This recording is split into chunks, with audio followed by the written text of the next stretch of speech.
Every vehicle that we launch, every system that we launch, and every part that we launch have gone through electromagnetic testing. The goal of our testing is to induce any kind of failure, and I know from the evidence of our test results that there is nothing pointing to sudden acceleration caused from the electronics.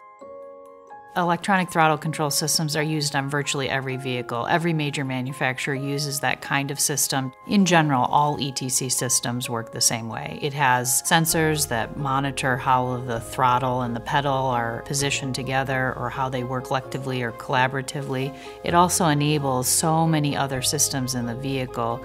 It lets you have the steering control, braking control, all the other electronics that help you control how the vehicle works. In the case of an electronic system, you've got continuous monitoring of how the system is functioning and if it's functioning properly. We are very confident in the fail-safes.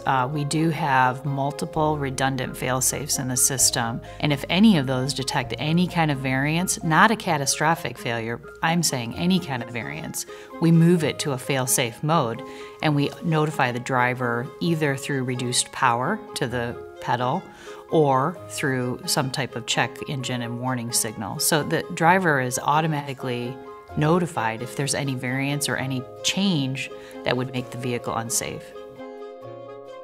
In addition to the testing that we do, we've also contracted a third-party company, Exponent, to do some testing for us.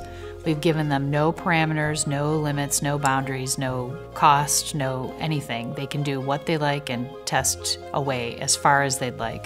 So the interim reports coming back from them also show there's no evidence whatsoever that the electronics has any impact on sudden acceleration.